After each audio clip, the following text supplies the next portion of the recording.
नमस्कार, गांव गांव खबर खबर देख रहे हैं आप और मैं हूं आप सबके साथ अनूप। तो चलिए शुरू करते हैं गांव गांव खबर खबर।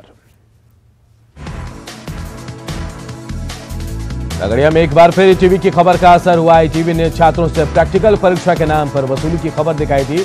इसके बाद जिला शिक्षा पदाधिकारी ने कार्रवाई करते हुए जांच टीम का गठन किया है।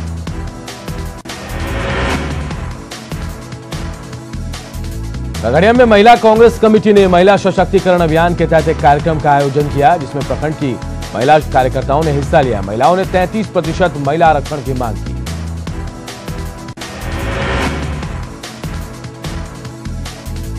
छपरा के जयप्रकाश विश्वविद्यालय में एबीवीपी के सदस्यों ने शैक्षणिक कुव्यवस्था को लेकर यूनिवर्सिटी के गेट पर प्रदर्शन किया। छात्रों ने यूनिवर्सिटी में व्याप्त कुव्यवस्था को दूर करने की मांग की।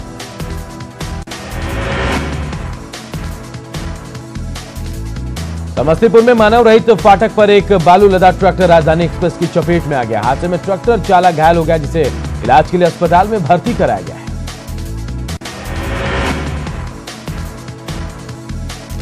शेखपुरा में तेज गति से जा रहे ट्रक का कहर देखने को मिला। बरबीघा थाना क्षेत्र के संकेत मोड़ के पास एक अनियंत्रित ट्रक आईटीआई बाउंड्री को तोड़ते हुए एक दुकान को भी नुकसान पहुंचाते हुए क्षतिग्रस्त हो गई। ट्रक पलट गया है। पटना सिटी के ईदगाह रोड से शातिर चोरों ने सूमो विक्टा गाड़ी की चोरी कर ली। चोरी की पूरी वारदात सीसीटीवी कैमरे में कैद हो गई। चोरी से पहले बाइक सवार अपराधियों ने घटनास्थल की रेकी की थी। पटना से अगवा 6 साल के सौरभ को सकुशल रिहा करा लिया गया है। सौरभ की रिहाई सोनपुर से हुई है। सौरभ अब अपने घर लौट आया है। सौरभ के घर लौटने से परिवार में खुशी का माहौल है। पूरा परिवार पुलिस को धन्यवाद दे रहा है। सौरभ की रिहाई पुलिस के लिए एक बड़ी सफलता मानी जा रही है। सौरभ की वापसी में सोनपुर के एक सिपाही कौशलेंद्र की अहम भूमिका रही है। इन्हीं की कोशिशों की वजह से सौरभ की वापसी हुई। मनु महाराज अब इनकी तारीफ कर रहे हैं। एसएसपी ने अपने सैलरी से इन्हें इनाम भी दिया है। प्रोन्नति के लिए सिफारिश करने की बात भी कही गई। आरएलएसपी सुप्रीमो उपेंद्र कुशवाहा ने शिक्षा में सुधार के सवाल पर आज मानव श्रृंखला बनाने का आह्वान किया है। मुख्य समारोह पटना के मिलर स्कूल मैदान में होगा। मानव श्रृंखला को लेकर छपे एक पोस्टर में उपेंद्र कुशवाहा के साथ साधु यादव की भी तस्वीर है, जिसे लेकर एक नई सियासी मायने निकाले जा रहे हैं।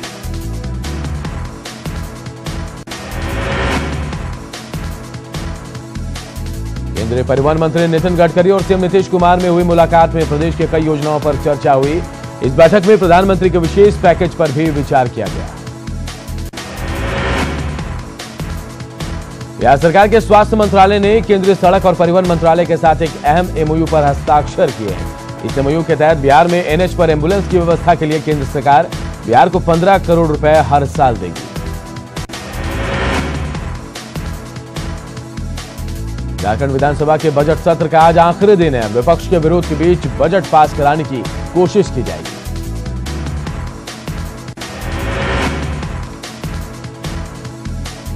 आरजेडी नेता तेजस्वी यादव ने कहा कि उनकी पार्टी तुरंत चुनाव कराए जाने के पक्ष में नहीं है, लेकिन अगर चुनाव थोपा गया तो उनकी पार्टी पूरी तरह से तैयार है।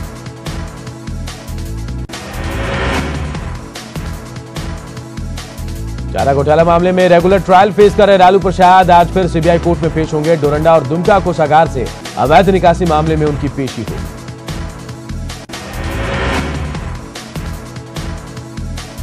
आरजेडी उपाध्यक्ष रघुवंश प्रसाद सिंह ने दावा किया कि एनडीए के कई बड़े नेता आरजेडी के संपर्क में हैं। उन्होंने यह भी कहा कि मांझी के साथ उपेंद्र कुशवाहा भी जल्द ही आरजेडी में होंगे। आरजेडी नेता रघुवंश प्रसाद सिंह के बयान पर पूर्व सीएम जीतन राम मांझी ने भी पलटवार किया। उन्होंने कहा कि रघुवंश प्रसाद सिंह आरजेडी के कोई अथॉरिटी नहीं है और लालू प्रसाद के जेल जाने के बाद तेजस्वी यादव सीएम प्रत्याशी बनकर पार्टी को संभाल रहे हैं। झारखंड के मुख्यमंत्री रघुवर दास ने जनसंख्या वृद्धि वाले बयान पर उनके बवाल मच गया। विपक्षी दलों के नेताओं ने सीएम रघुवर दास के बयान को गरिमा के खिलाफ बताया।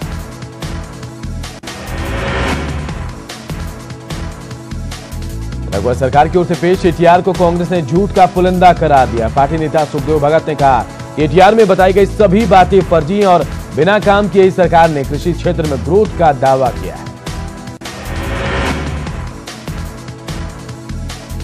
विधानसभा में विपक्षी दलों ने जेपीएससी, जेएससीसी के अध्यक्ष से लेकर मुख्य सचिव, डीजीपी और एडीजी को लेकर एक बार फिर से सवाल उठाए। सरकार से कार्रवाई की मांग की गई है।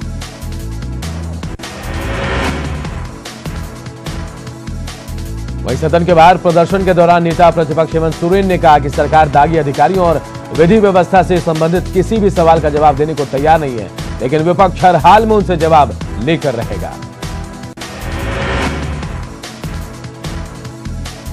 झारखंड में 4 फरवरी से आरजेडी कार्यकर्ताओं के प्रशिक्षण कार्यक्रम की शुरुआत होगी, जिसमें पार्टी की नीति और सिद्धांतों की जानकारी दी जाए। आगामी विधानसभा चुनाव को लेकर जेवीएम तैयारी में जुट गया है। पार्टी के महासचिव प्रदीप यादव को पूरा भरोसा है कि आगामी चुनाव में जेवीएम के पक्ष में मतदाताओं का रुझान बढ़ेगा। देवघर में प्रदीप यादव ने कहा कि चुनाव के लिए पंचायत और बूथ स्तर पर कार्यकर्ताओं की फौज तैयार की जाएगी, जो राज्य सरकार की विफलता की कहानी आम लोगों तक पहुंचाएंगे।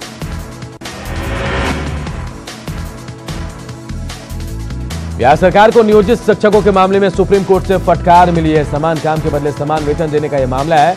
इस मामले में सुप्रीम कोर्ट ने बिहार सरकार को चीफ सेक्रेटरी के नेतृत्व में एक कमेटी बनाने का निर्देश दिया। यह कमेटी नियोजित शिक्षकों की योग्यता पर अपनी रिपोर्ट सौंपेगी।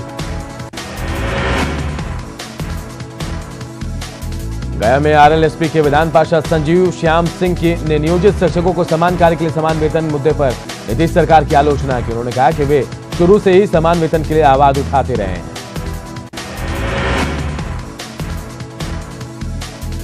बक्सर में सीएम के काफिले पर हमले को लेकर राजनीति अब जारी है। पूर्व विधानसभा प्रत्याशी पप्पू यादव ने नीतीश सरकार पर निशाना साधा है।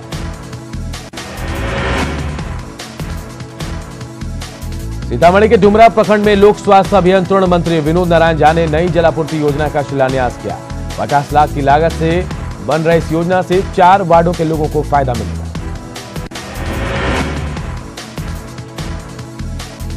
भोजपुर के कोइलवर में बड़ी संख्या में महिलाओं ने सड़क को जाम कर भारी हंगामा किया। महिलाओं ने एक गुट पर छेड़खानी और मारपीट करने का आरोप लगाया। पीड़ित महिलाओं ने आरोपियों की जल्द गिरफ्तारी की भी मांग की। पूर्वी चंपारण में कार्यरत विभिन्न सरकारी स्कीम के वर्करों ने जेल भरो अभियान के तहत समाहरणालय का घेराव कर उग्र प्रदर्शन किया। समान काम के लिए समान वेतन के अलावा सभी को सरकारी कर्मचारी का दर्जा देने की मांग की गई।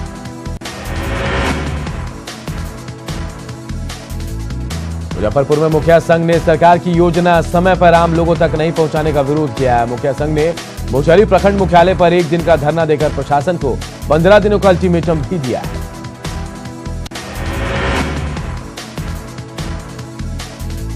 सुपौल के निर्मली में बाढ़ राहत और शौचालय अनुदान राशि नहीं मिलने से नाराज लोगों ने निर्मली अनुमंडल कार्यालय पर धरना प्रदर्शन किया और प्रशासन को ज्ञापन भी सौंपा है।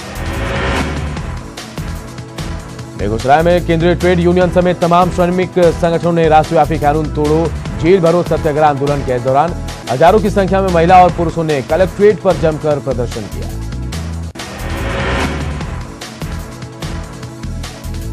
राजधानी में तमाम श्रमिक संगठनों ने संयुक्त रूप से अपनी 12 सूत्री मांगों को लेकर डीएम कार्यालय पर विरोध प्रदर्शन किया और केंद्र और राज्य सरकार के खिलाफ नारेबाजी की।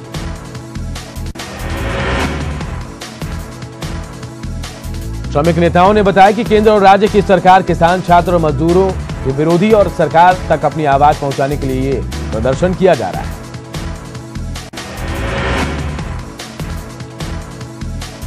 मुजफ्फरपुर में श्रम संगठनों की ओर से बुलाए गए बंद में हजारों कार्यकर्ताओं ने हिस्सा लिया। प्रदर्शनकारियों ने समाहरणालय के सामने धरना दिया और श्रम कानूनों को सख्ती से लागू करने की मांग की।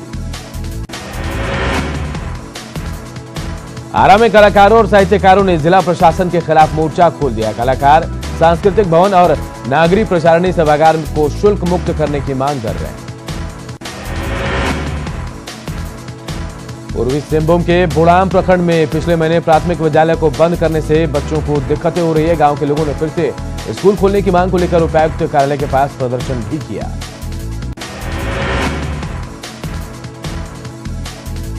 धनबाद झारखंड प्रदेश असंगठित मजदूर संघ ने कुसुंडा एरिया ऑफिस के मुख्य गेट को जाम कर प्रदर्शन किया। मजदूर बीसीसीएल अधिकारियों की गलत नीति के कारण 1500 मजदूरों के बेरोजगार होने का आरोप लगा रहे हैं।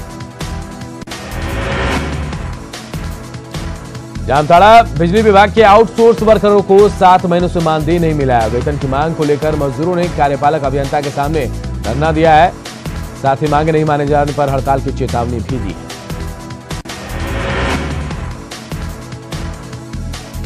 औरंगाबाद में शराब के नशे में धुत एक शराबी पति ने अपनी पत्नी की बेरहमी से पिटाई कर दी, जिससे वो गंभीर रूप से घायल हो गई है।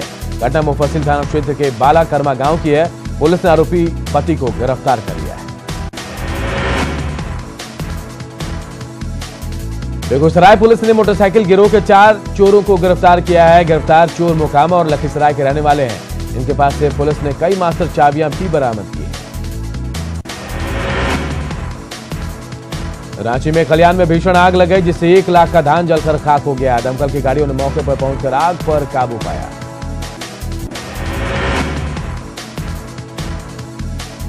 दुमका में सड़क हादसे में मारे गए बसंत देहरी के शव पर राष्ट्रीय मिशन के बैनर से ढकने के मामले पर सीएम रघुवर दास ने संज्ञान लिया। सीएम ने ट्वीट कर कहा कि जिला प्रशासन को मामले की जांच के आदेश दिए गए।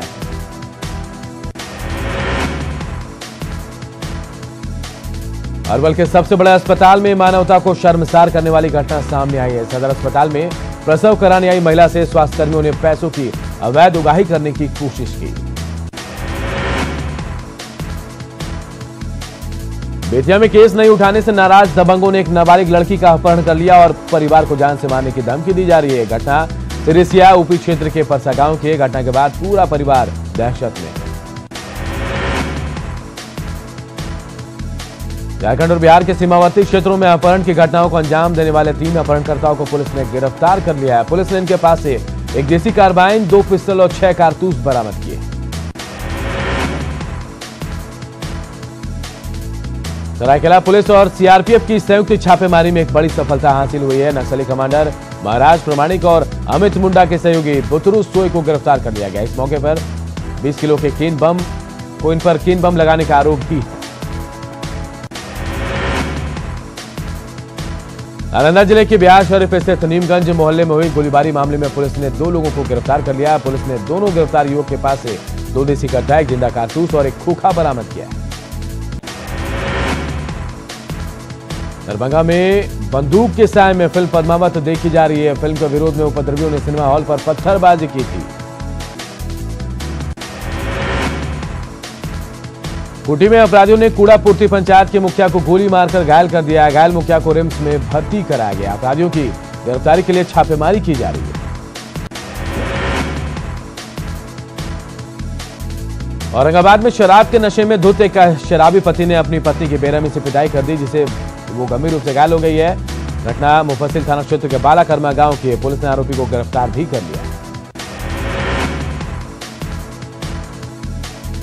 आईएमए और भाषा ने 48 घंटे का प्रशासन को अल्टीमेटम दिया और कहा है कि अगर मांगे पूरी नहीं हुई तो वो भी हड़ताल पर चले जाएंगे। ऐसे में मरीजों की परेशानी को देखते हुए मधेपुरा यूथ एसोसिएशन ने डॉक्टरों से आग्रह किया है कि काम कम इमरजेंसी को चालू कर दिया जाए।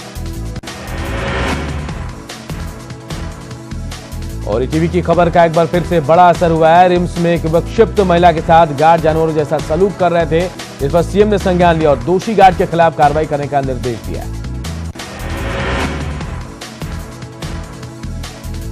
इससे पहले टीवी ने खबर दिखाई जिसमें गार्ड विक्षिप्त महिला के साथ जानवरों जैसा व्यवहार कर रहा था। सीएम के निर्देश के बाद महिला को रेनपास में भर्ती कराया गया है। दुमका के शीत पहाड़ी गांव में एक युवक का शव मिला है। मृतक की पहचान सतन डे के रूप में हुई, जो शनिवार को अपने घर से बाहर निकला था। पुलिस पूरे मामले की जांच कर रही है। बेतिया के जंगल में रहने वाली थारू समुदाय के महिलाओं ने वन विभाग के कर्मियों और पदाधिकारियों पर मारपीट और शोषण करने का संगीन आरोप लगाया है। महिलाओं ने बेतिया हेल्पलाइन में शिकायत की।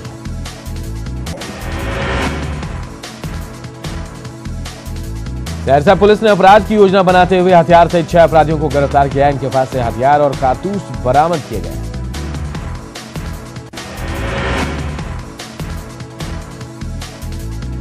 बेगूसराय के नावकोठी थाना क्षेत्र के महेश्वरा गांव में दिनदाड़े एसबीआई ग्राहक सेवा केंद्र पर लूट की कोशिश की गई, लेकिन संचालक और स्थानीय लोगों ने एक अपराधी को पकड़ लिया। और इस बुलेटिन में फिलहाल इतना ही। मुझे दीजिए इजाजत। नमस्कार।